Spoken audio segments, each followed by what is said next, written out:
Assalamualaikum warahmatullahi wabarakatuh. Alhamdulillah alladzi bi ni'matihi tatimmus shalihan. Segala puji bagi Allah Jalla Jalaluh yang karena nikmatnya kebaikan-kebaikan menjadi sempurna.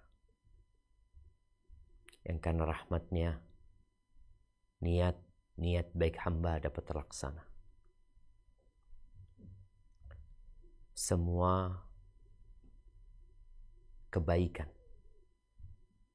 yang kita lakukan dan semua cita-cita yang dapat kita wujudkan, sejatinya semua itu karena karunia Allah Azza wa Jalla dan rahmatnya kepada kita.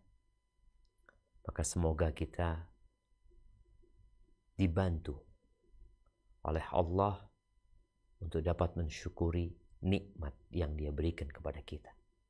Dan semoga Allah mengampuni dosa-dosa kita yang terkadang kita tergelincir, kemudian tergelincir kembali dan kembali. Dan semoga Allah tetap menerima kembalinya kita kepada Allah Azza wa Jalla. Allahumma salli wa sallim ala abdika wa rasulika sayyidina wa maulana Muhammadin wa ala alihi wa ashabihi ajma'in, amma ba'd. Jamaah rahimakumullah, bicara anak yang diinginkan oleh setiap manusia yang telah membina rumah tangga. Apabila sehat akalnya, wajar fitrahnya, maka dia ingin menjadi seorang ayah dan dia ingin menjadi seorang ibu. Dia ingin ada yang melanjutkan perjuangan dan usahanya. Itulah yang namanya khalifah di muka bumi ini, yang akan terus digantikan oleh generasi selanjutnya sampai Allah menetapkan bumi ini hancur dan manusia dibangkitkan kembali. Ahibati fillah, di masa yang penuh dengan fitnah, di era yang begitu mudahnya penyimpangan itu terjadi, teknologi yang ada seharusnya mengantarkan manusia menjadi lebih baik dengan adanya fasilitas yang memudahkan baginya untuk mendapatkan informasi, untuk mendapatkan ilmu, kemudian mengamalkannya. Tidak seperti di masa lalu, di mana informasi sulit untuk didapat.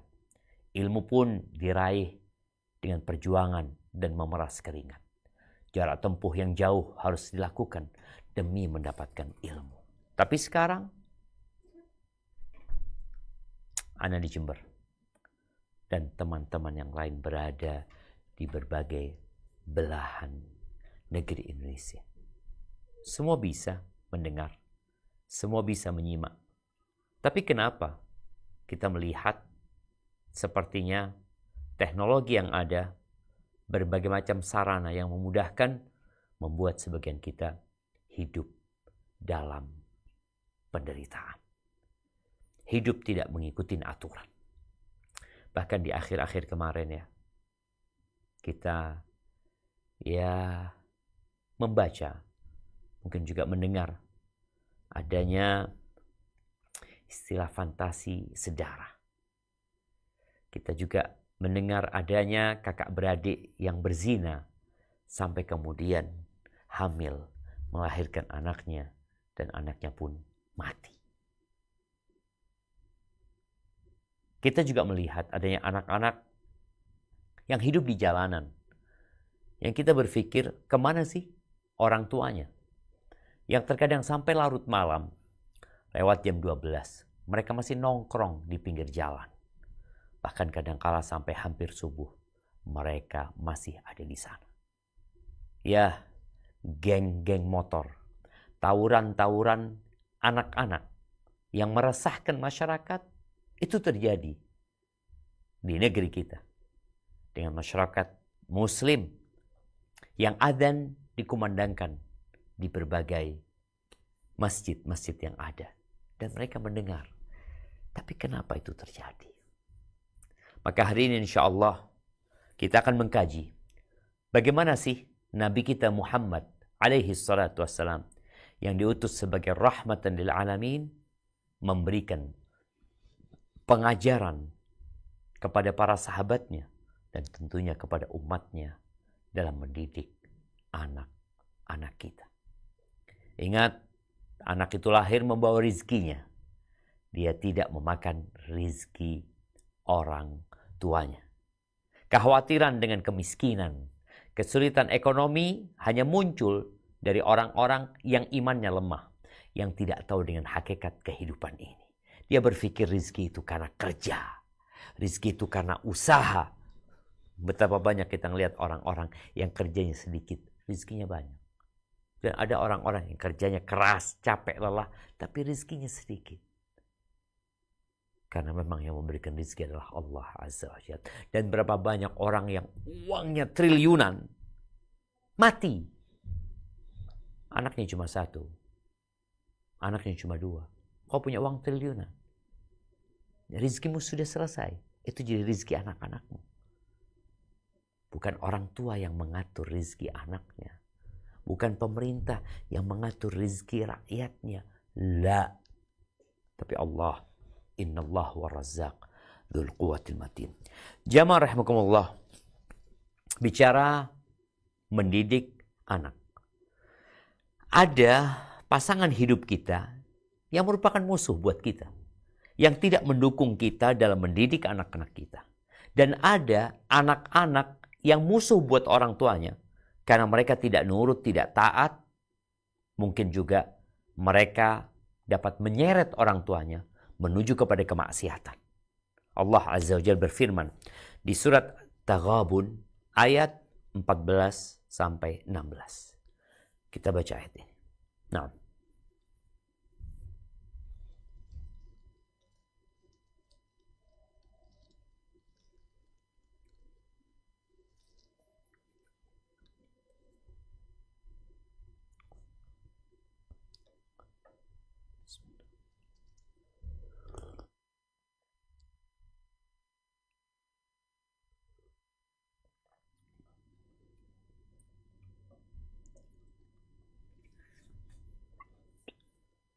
أعوذ بالله من الشيطان الرجيم بسم الله الرحمن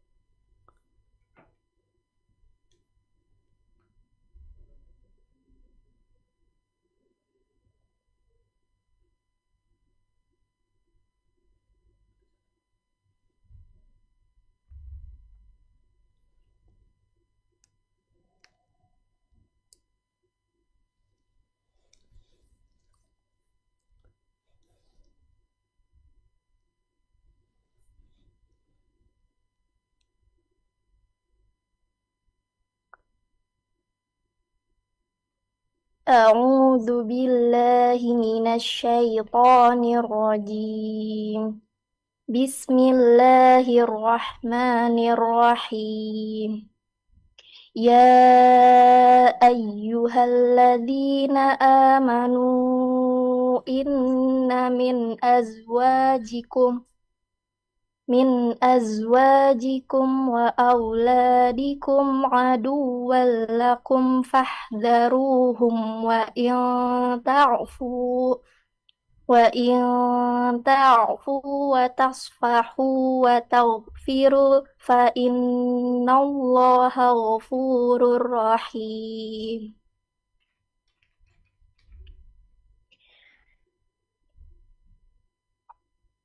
إنما أموالكم وأولادكم فتنة والله عنده أجر عظيم فاتقوا الله ما استطعتم واسمعوا وأطيعوا وأنفقوا خيرا لأنفسكم ومن يوق شح نفسه فأولئك هم المفلحون. Hai orang-orang yang beriman, sesungguhnya di antara istri-istrimu dan anak-anakmu ada yang menjadi musuh bagimu. Maka berhati-hatilah kamu terhadap mereka. Dan jika kamu memaafkan dan tidak memarahi serta mengampuni mereka, maka sesungguhnya Allah Maha Pengampun lagi Maha Penyayang. Sesungguhnya hartamu dan anak-anakmu hanyalah cobaan bagimu. Di sisi Allah lah pahala yang besar. Maka bertakwalah kamu kepada Allah menurut kesanggupanmu, dan dengarlah serta taatlah, dan nafkahkanlah nafkah yang baik untuk dirimu. Dan barang siapa yang dipelihara dari kekikiran dirinya, maka mereka itulah orang-orang yang beruntung. Barakallahu fikum. Kita lihat bagaimana Allah Azza wa Jalla memanggil orang-orang yang beriman agar mereka berhati-hati dengan pasangan-pasangan mereka dan anak-anak mereka. Karena boleh jadi musuh sebagian mereka. Hati-hati. Tapi apa yang harus dilakukan? Menyikapi keluarga yang terkadang tidak sejalan. Ya, kita maafkan mereka. Kita ampuni mereka. Kita sabar menghadapi mereka. Tidak harus semuanya diberi sanksi dan hukuman. Allah itu Maha Pengampun dan Maha Mengasihi. Lalu Allah kasih tahu kita. Kita ini orang tua yang terkadang lupa mendidik anaknya karena sibuk mencari harta. Ada yang suaminya cari harta, istrinya cari harta, anak-anaknya dititipin kepada pembantu, dititipin kepada ART. Dia ditaruh di tempat penitipan. Kenapa? Karena bapak ibunya sibuk cari harta. Buat siapa tuh harta? Buat anak-anak. Ya, itu kata sebagian mereka. Apakah anak-anak hanya membutuhkan harta? Ingat, mereka sudah punya rizki. Setiap orang harus memahami kewajiban dia. Kalau tidak, akan terjadi overlapping. Suami ngerjain tugasnya istri, istri ngerjain tugasnya suami, ribut nih suami istri, anak jadi korbannya. Yang menjadi kewajiban salah satu dari mereka, akhirnya dikorbankan. Maka Allah katakan, innama amwalukum wa auladukum fitnah. Harta kalian dan anak-anak kalian itu ujian buat kalian. Wallahu indahu ajrun azim. Di sisi Allah ada pahala yang besar. Mungkin sebagian ibu-ibu mengatakan, enggak, aku juga mau kerja. Iya, engkau harus bekerja. Kalau wanita tidak bekerja di negeri ini, maka negeri ini akan lumpuh. Maka katalah, apa pekerjaan yang seharusnya engkau kerjakan? Allah katakan, fattaqullaha mastata'tum, bertakwalah kepada Allah sesuai dengan kemampuan kalian. Ya, kita punya kemampuan berbeda-beda. Ada ayah yang bisa duduk sama anaknya di waktu yang cukup panjang. Tapi ada ayah yang harus merantau, dia pulang sebulan sekali. Ada ayah yang harus pulang setengah tahun sekali. Ada yang baru bisa pulang setahun sekali. Bertakwalah kepada Allah sesuai dengan kemampuanmu. Maka setiap rumah tangga hendaklah mempelajari dan mengkaji tentang rumah tangga mereka tanpa membandingkan dengan rumah tangga orang lain. Ketahuilah apa kewajibanmu sebagai seorang ayah. Kita mau meneladani Rasul SAW. Apa tugasmu sebagai seorang ibu? Ahibati fillah. Yang pertama, kalau kita ingin meneladani Nabi SAW, maka ajarkan Al-Quran kepada anak-anak kita. Quran. Menurut data dari Depak atau dari lembaga lain yang berkaitan dengan Al-Quranul Azim, hampir 70%, 6, berapa, penduduk Indonesia itu nggak bisa baca Quran. Padahal Quran ini rahmat. Quran ini syifa.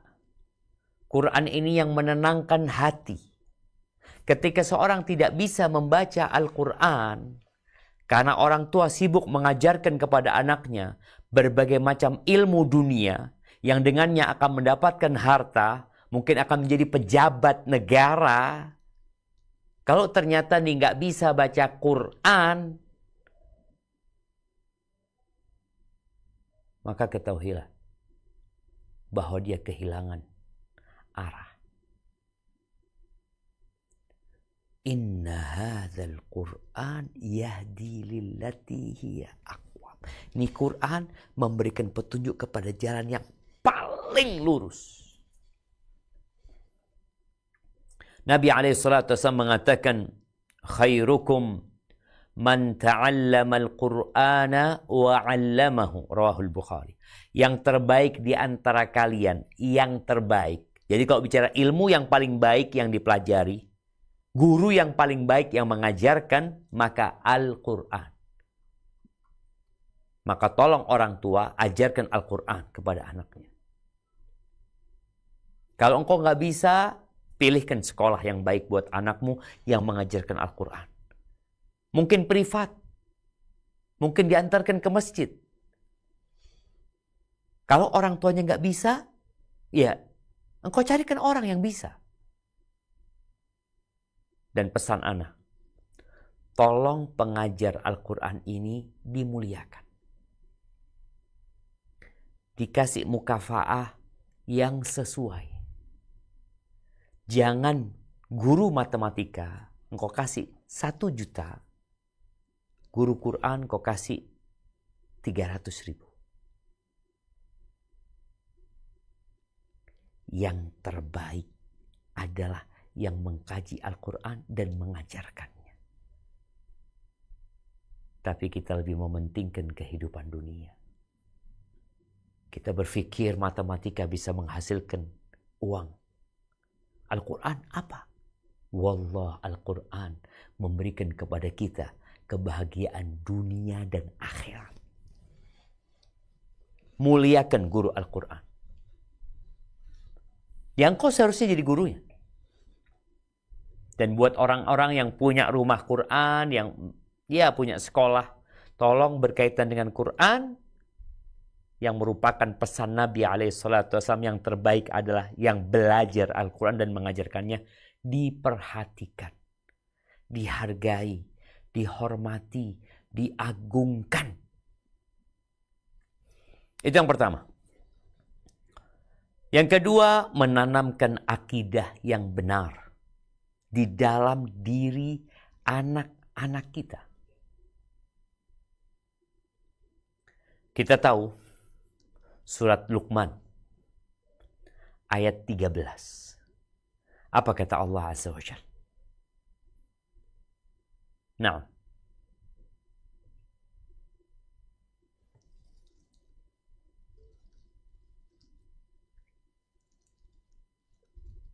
أعوذ بالله من الشيطان الرجيم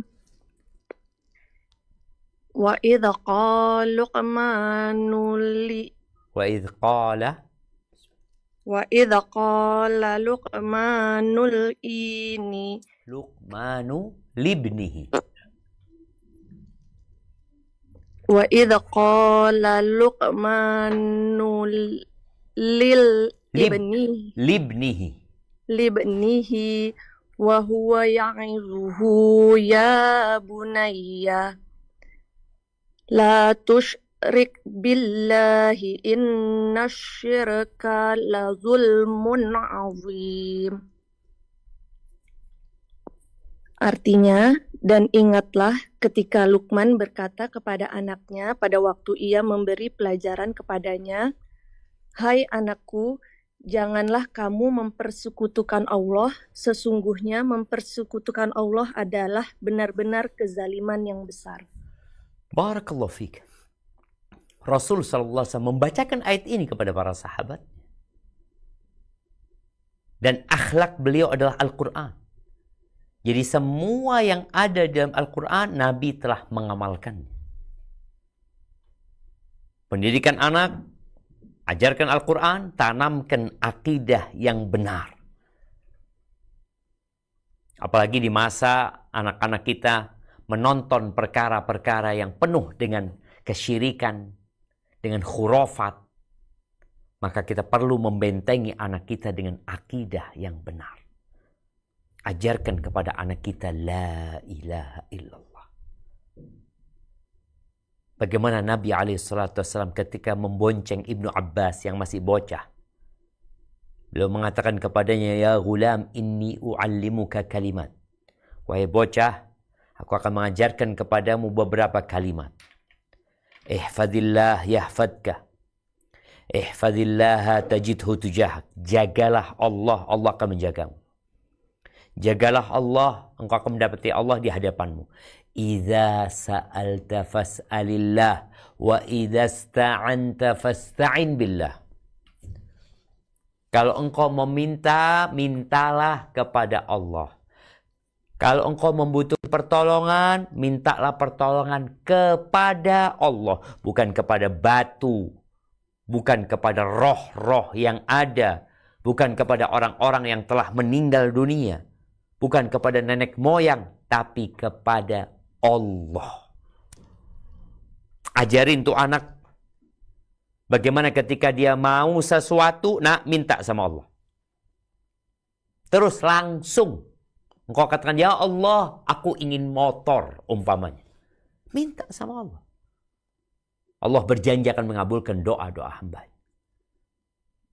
Dan bicara akidah ini. Yang kalau seorang muslim gak selamat akidahnya. Menyimpang tauhidnya. Walaupun dia hafal Al-Quran. Walaupun dia haji 70 kali. Gak ada gunanya. Kalau ternyata tauhidnya terlukai dengan kesyirikan. Nabiullah Ya'qub alaihissalam dan Nabi Ibrahim alaihissalam. Apa yang mereka wasiatkan kepada anak cucu mereka? Allah berfirman di surat Al-Baqarah ayat 131, 133. Nah, silakan dibaca.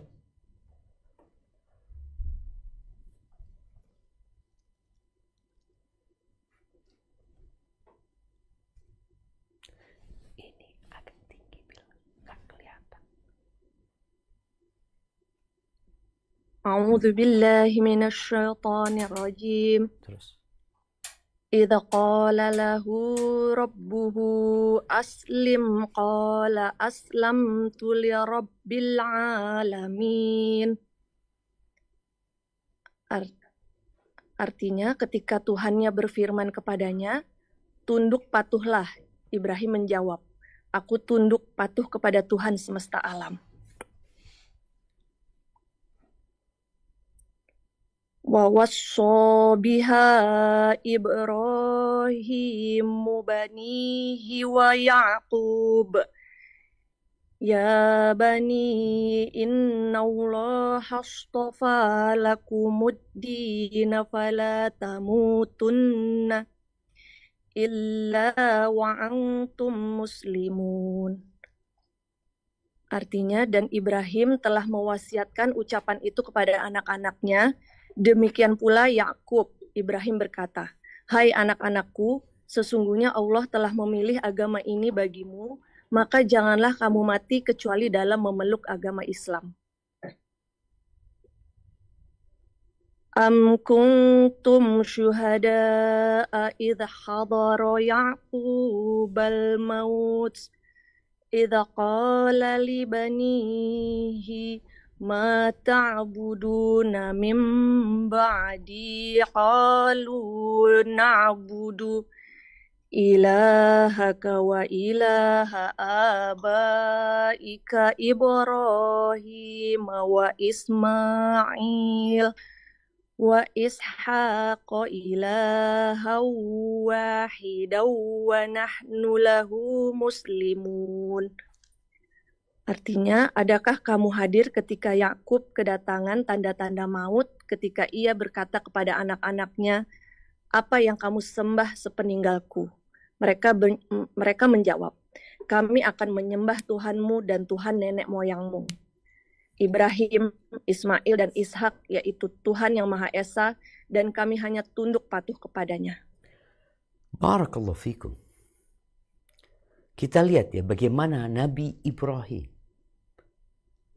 menanamkan akidah agar dia dan anak-anaknya tetap di atas tauhid. Sampai tatkala Nabi Yakub sudah tua renta, bahkan ajal datang menjemputnya di Mesir sana, maka dikumpulkan anak-anaknya. Orang tua ini tanya, tidak berbicara tentang rumah yang ada di perumahan fulan atau pabrik yang ada di jalan fulan. Yang ditanya, ma ta'buduna min ba'di, siapa yang akan kalian sembah setelah aku meninggal dunia? Ini tanggung jawab orang tua menyelamatkan akidah anaknya. Sebelum kau meninggalkan dunia, pastikan anak-anakmu faham dengan tauhid. Bukan faham bagaimana mencari uang, menjadi orang kaya, menjadi orang sukses. Wallah, thumma wallah. Anak yang sukses dunia, tapi ternyata dia tidak menjalankan agama, maka itu adalah sebuah kerugian dan kebangkrutan buat orang tuanya. Ahibati fillah, ketika anak itu punya iman yang kokoh, akidah yang kuat, maka sebesar apapun fitnah yang akan menghadangnya, dia akan hadapi. Dia punya Tuhan. Dia yakin dengan rukun Islam yang 5, rukun iman yang 6. Dia yakin. Sebesar apapun musibah yang menimpa dia, dia beriman dengan takdir Allah SWT. Yang ketiga adalah mengajarkan kepada anak untuk mendirikan sholat. Sholat. Nabi SAW bersabda di hadis yang diriwayatkan Abu Dawud, muru auladakum bis salah li 7 wadribuhum 'alaiha li 10. Suruh anak kalian sholat sejak umur 7 tahun. Sejak umur 7 tahun suruh sholat. Lo masih kecil, udah besar, maka disuruh. Kecil itu sebelum 7 tahun. 7 tahun anak kita dipaksa sekolah SD.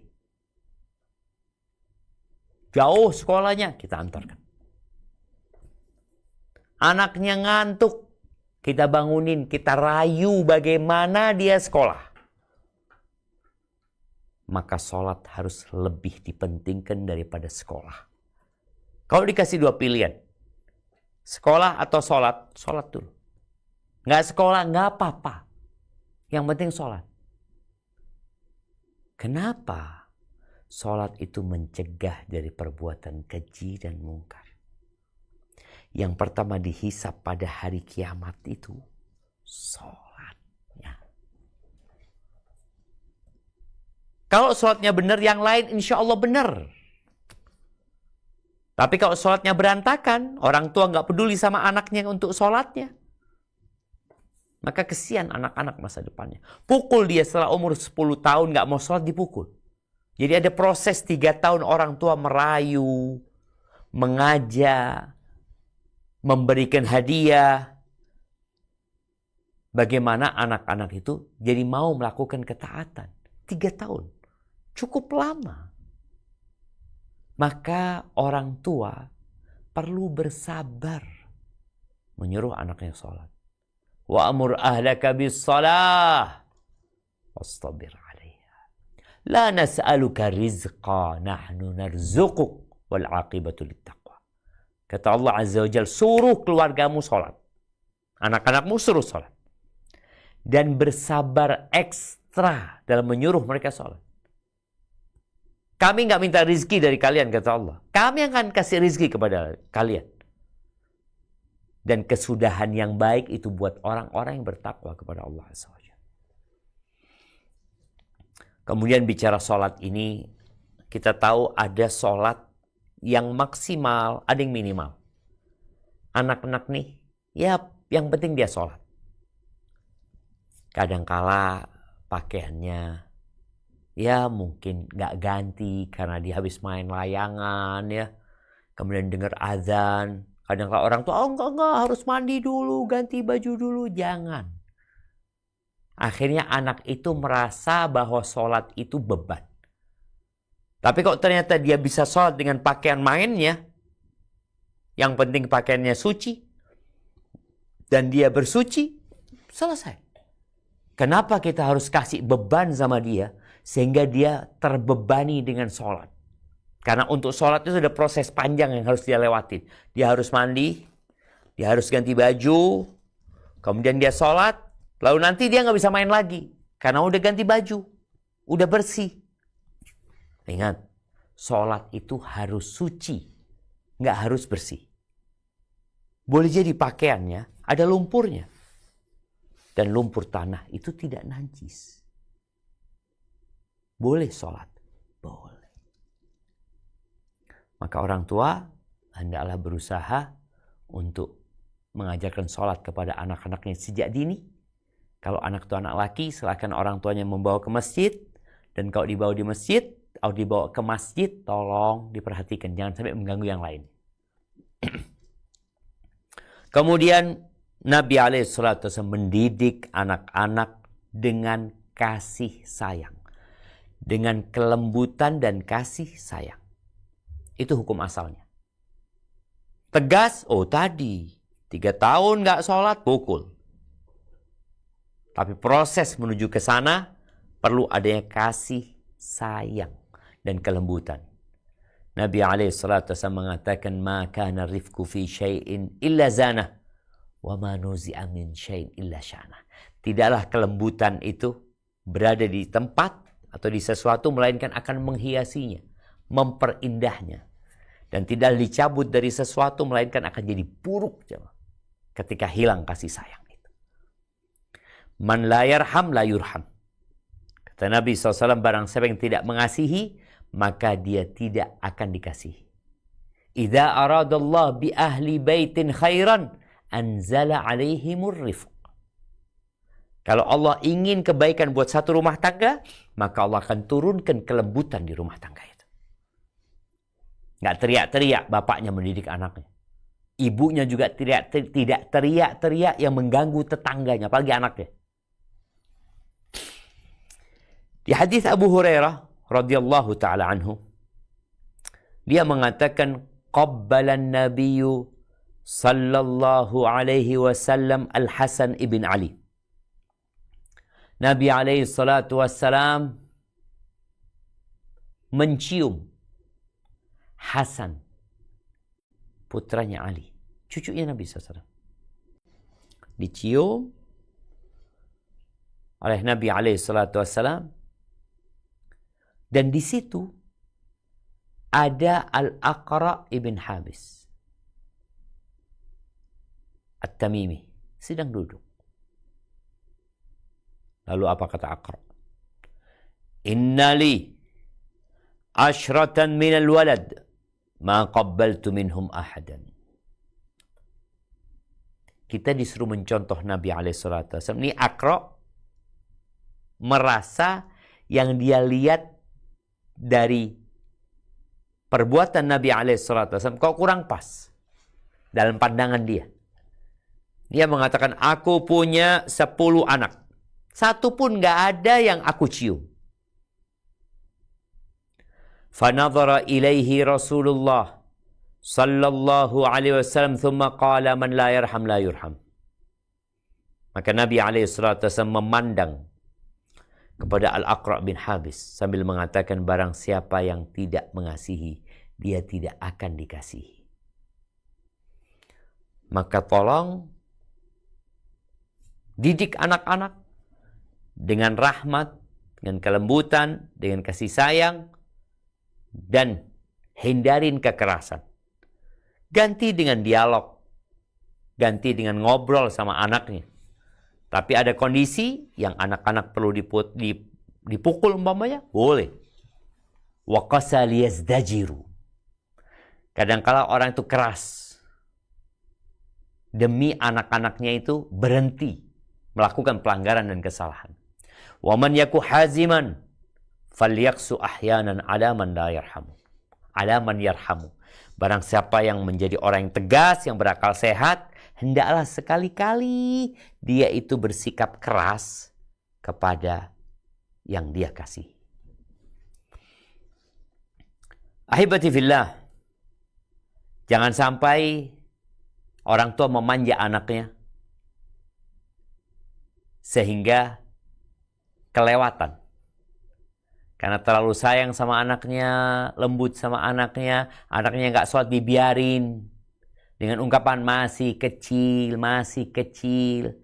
Makanya dulu kita tahu yang main game itu anak kecil. Anak kecil, anak SD main game. Anak-anak SMA, dulu udah nggak main. Apalagi kuliah, enggak. Sekarang 30 tahun main game. 40 tahun main game.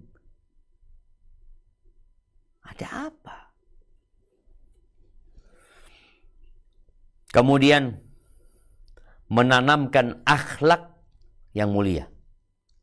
Menanamkan nilai-nilai Islam yang mulia. Adab dan etika yang baik. Di surat Luqman kita lihat bagaimana Luqman mendidik anaknya setelah ditanamkan tauhid. Lalu Luqman berkata kepada anaknya di surat Luqman ayat 17, 18. Coba dibaca. Ayat 17, 18, 19. Naam.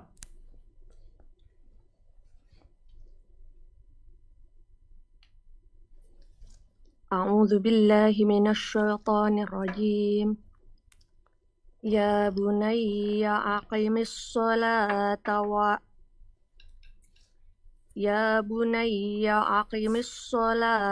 wa'mur bil ma'ruf wanha 'anil munkar wasbir 'ala ma asabaka inna dzalika min azmil umur.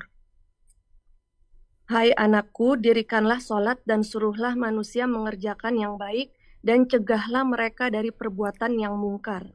Dan bersabarlah terhadap apa yang menimpa kamu. Sesungguhnya yang demikian itu termasuk hal-hal yang diwajibkan oleh Allah.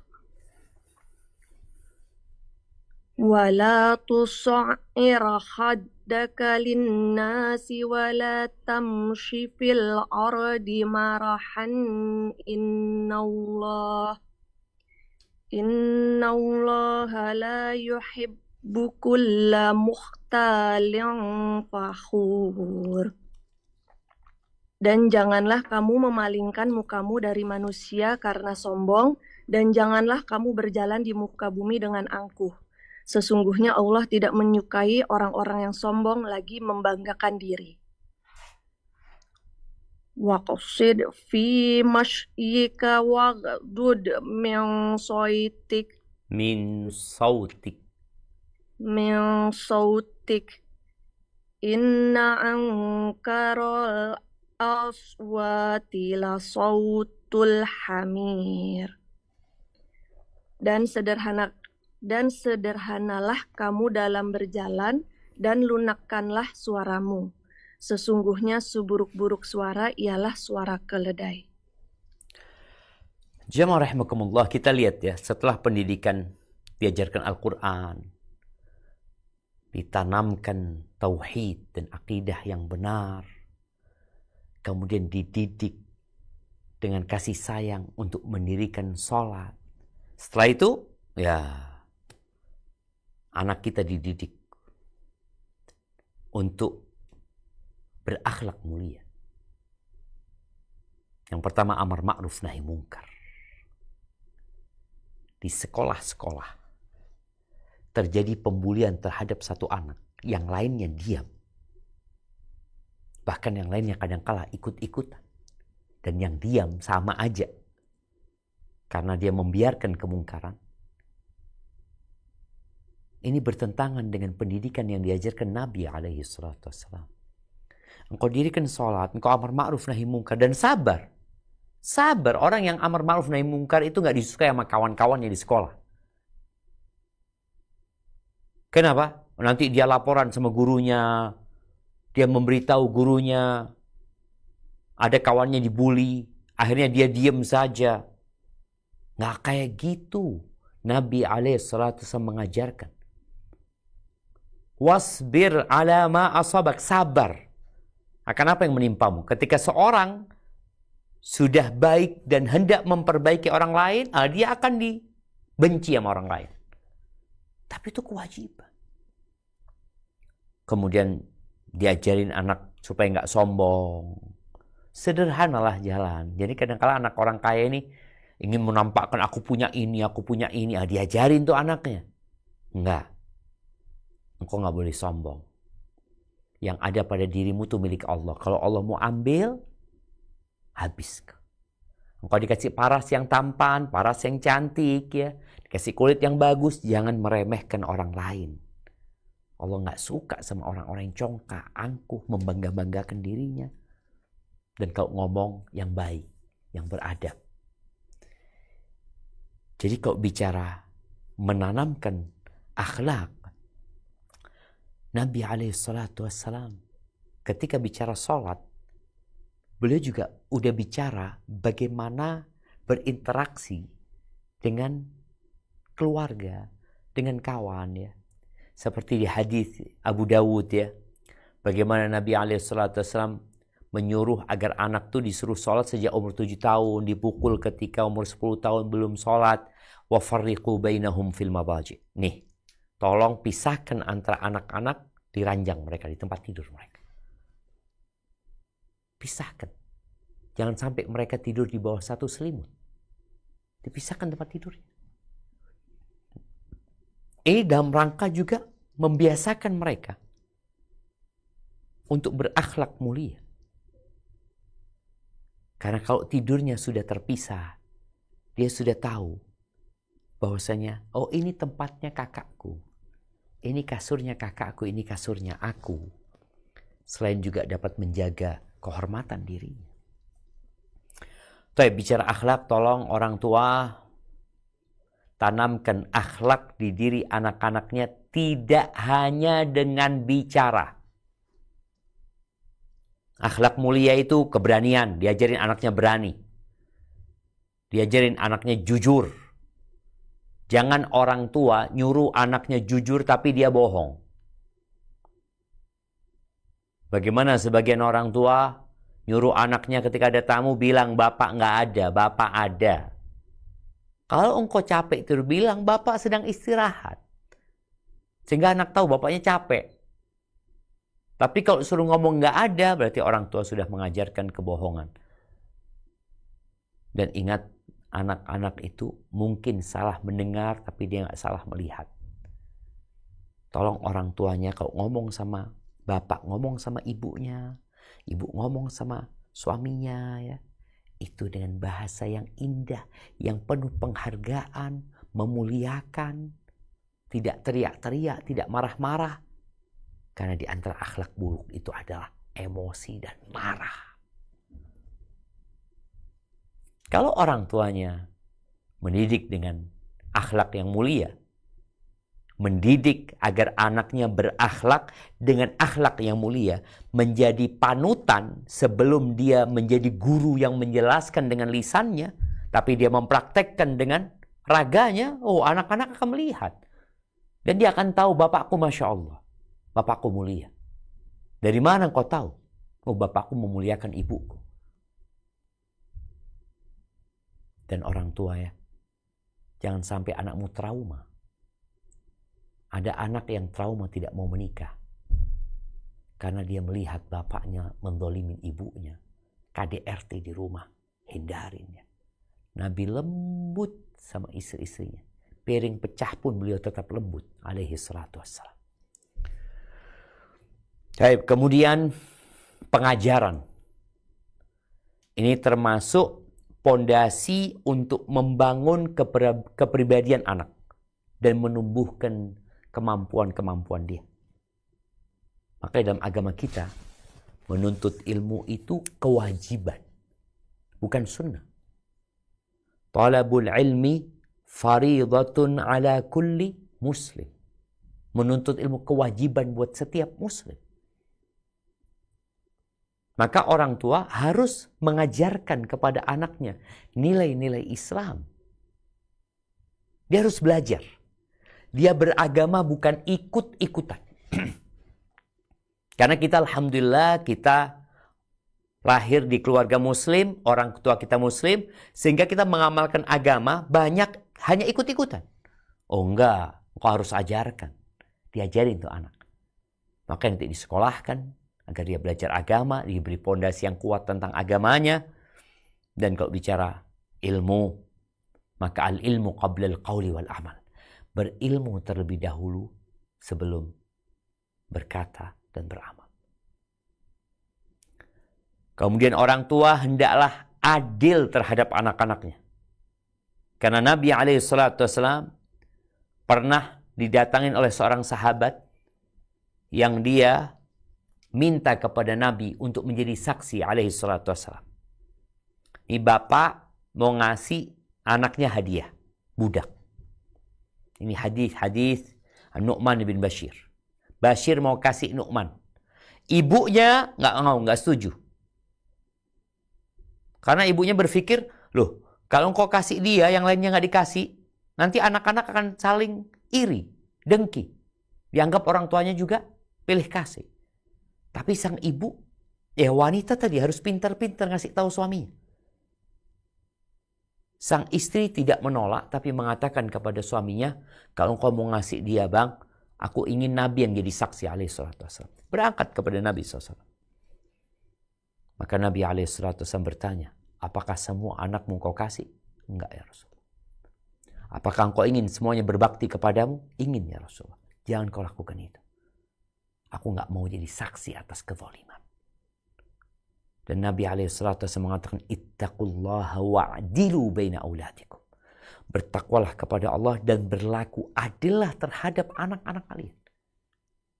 Orang tua yang ngasih rumah buat anaknya. Dia punya anak, umpamanya 4. Nih anak yang paling tua udah menikah, kemudian kasih hadiah rumah. Engkau harus sampaikan kepada anakmu, nak, kalau nanti bapak belum sempat ngasih kepada adik-adikmu, rumahmu ini masuk warisan. Nah, anak kedua dikasih rumah, tinggal 2 anak. Kasih nasihat. Nah, kalau bapak meninggal dunia dan adik-adikmu belum dikasih rumah, maka rumahmu jatuh warisan. Jadi sang kakak ini dididik, oh gitu, berarti bagaimana ayah ngasih rumah buat adik juga. Bagaimana buat adik juga. Jadi ditumbuhkan dalam keluarga itu cinta dan kasih sayang. Karena kalau sudah ada pilih kasih, maka engkau menjerumuskan anak-anak kepada masalah pemutusan silaturahim. Ada sang kakak merasa, enggak, ini ayah kasih aku rumah, bukan warisan ini. Warisan itu sudah ayah meninggal, kalian memang nggak dapat rumah, belum rezeki kalian. Nggak, orang tua kalau mau hibah sama anaknya harus adil, harus sama. Walaupun tadi pemberiannya mungkin nggak langsung, karena anaknya masih kecil. Tapi orang tua ingin, ayah ingin semua anak-anak ayah kasih rumah nantinya seperti itu. Maka tolong berlaku adil. Kemudian berdoa kebaikan buat anak. Nabi SAW di hadis riwayat Muslim mengatakan, La tad'u ala anfusikum wala ala auladikum. Kalian jangan mendoakan keburukan buat diri kalian dan jangan pula buat anak-anak kalian. Orang tua kadang-kala marah, sakit hati sama anaknya. Mungkin anaknya kurang berbakti. Jangan mendoakan keburukan. Doanya orang tua itu mustajab. Apalagi didolimin sama anaknya. Maka tolong jangan doakan keburukan. Kata Nabi SAW, doakan kebaikan. Rabbana hablana min azwajina wa dhurriyyatina qurrata a'yun waj'alna lil muttaqina imama. Doakan kebaikan buat anak-anak kita. Jangan mendoakan keburukan. Kenapa? Engkau cinta sama mereka. Engkau ingin mereka ada. Engkau ingin mereka baik. Kenapa kau doakan keburukan? Kemudian ajarkan kepada anak-anak itu tanggung jawab. Kita mengalami sebuah kemunduran.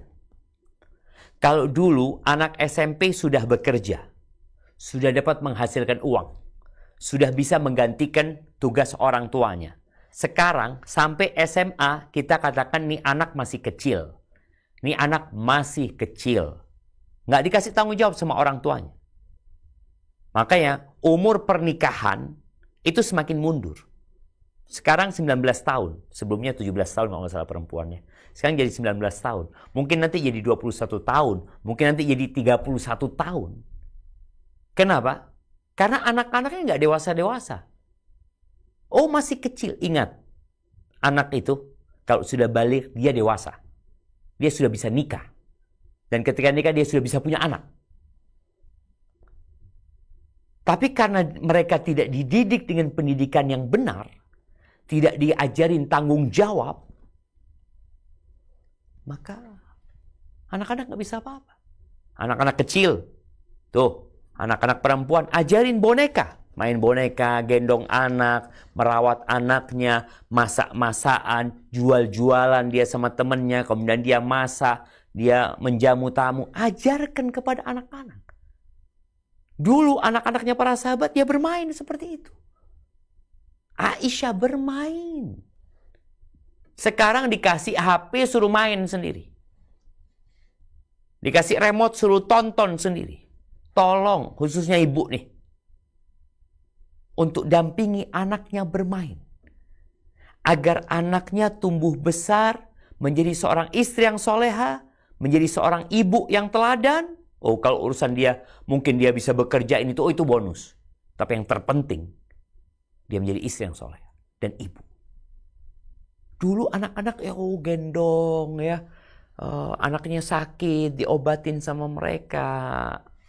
Sekarang anak ngelihat udah jarang. Maka tetap ajarkan itu, diajarin tanggung jawab.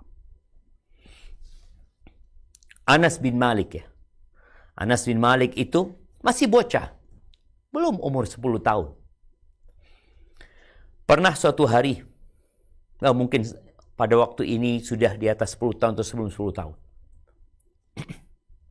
Anas ini disuruh sama Nabi SAW untuk sebuah hajat. Anas masih kecil. Di tengah jalan, dia ngelihat anak-anak seumuran dia lagi main. Karena ngelihat mereka lagi main, kepingin main. Akhirnya dia ikut main. Ketika dia ikut main, Nabi SAW ngelewatin tuh anak-anak. Beliau ucapkan salam kepada mereka, lalu kupingnya Anas dipegang. Anas, alam ab'athka fi haja? Luka, apakah engkau lupa aku ngutusmu untuk melakukan sesuatu? Faqala Anas, nasi itu aku lupa ya Rasulullah. Berangkat Anas. Al-an fadhhab, udah sekarang kau berangkat. Diajarin tanggung jawab. Dia menyampaikan sebuah misi. Masih kecil. Anas telat pulang ke rumahnya. Ditanya sama ibunya, Fima kunta? Engkau kemana gitu loh. Kok nggak seperti biasanya gitu. Kuntu fi hajati Rasulullah SAW. Aku tadi sedang menjalankan tugas dari Nabi SAW. Ada satu keperluan. Ibunya tanya, ma hajatuhu? Apa urusan Nabi SAW? Apa kata Anas? Innaha sir. Itu rahasia bunda. Nih ngomong sama emaknya. Itu rahasia bunda. Apa kata ibunya? Ihfad sirra Rasulullah SAW wala tukhbir bihi ahadan. Engkau jaga rahasia Nabi SAW. Jangan pernah engkau ceritakan kepada siapapun. Jamaah rahimakumullah. Anas cerita ini disebutkan umurnya udah 90 tahun. Dia cerita kepada muridnya Thabit Al-Bunani setelah 80 tahun kejadian itu. Apa kata Anas kepada muridnya? Dia mengatakan, wallahi lau haddatsu bihi ahadan. Demi Allah, kalau aku menceritakan rahasia itu kepada seseorang, pasti engkau yang aku kasih tahu. Dan aku tidak pernah menceritakan itu kepada siapapun. Ibuku pun bertanya, aku nggak kasih tahu. Jadi jemaah, orang tua harus mengajarin anaknya mengemban tanggung jawab. Kasih kerjaan, kasih tugas. Anak sih kasih tugas, dia masih kecil. Jangan selalu dikatakan, oh masih kecil main. Akhirnya ada istilah, oh ini masa kecil kurang berbahagia. Enggak. Ada orang-orang memang yang bermasalah dalam pendidikan dia. Anak-anak bermain-main, iya. Tapi tolong tetap diajarin tanggung jawab. Kemudian perlu memberikan motivasi kepada anak-anak kita, memberikan reward kepada mereka, memberikan pujian ya kepada anak-anak agar mereka semangat. Jadi orang tua itu harus berusaha untuk menyemangati anaknya, memberikan sanjungan. Ketika anaknya berbuat satu hal yang baik, ucapkan jazakallah khair, syukron, bikin dia senang. Hargain perbuatan dia, hargain usaha dia, dan jangan membandingkan dia dengan anak siapapun. Jangan. Jadi orang yang sudah membandingkan anaknya dengan anaknya yang lainnya, atau dengan anak tetangganya, anak kawannya, berarti dia telah menanamkan hasad dan iri di diri anaknya. Jangan, itu anakmu. Ya seperti itu dia. Kau punya tanggung jawab, ya udah. Jangan katakan, oh fulan enggak. Anakmu fulan. Ya sudah anakmu itu. Kemudian ya perlu membentengi anak-anak kita ya. Dengan berbagai macam hal. Sekarang anak-anak kan, kalau lihat HP ada yang buat anak-anak aja ya. Bukan dulu ya, dari dulu maksudnya. Anak-anak itu nggak boleh masuk ke kamar orang tuanya. Kecuali izin. Khususnya di 3 waktu. Allah Azza wa Jalla menyebutkannya sebelum salat subuh, kemudian di waktu zuhur, habis zuhur, kemudian habis isya. Karena takut dia memandang sesuatu yang tidak harusnya dia pandang. Selain itu ya mungkin orang tuanya pakai baju lengkap, aman gitu loh. Tapi tolong bentengi anak kita, jangan sampai anak-anak itu melihat sesuatu yang tidak seharusnya dia lihat. Hadza wallahu a'lam bishawab. Itu yang dapat ana sampaikan, kurang lebihnya mohon maaf. Mungkin kita masuk ke sesi tanya jawab. Barakallahu fiikum.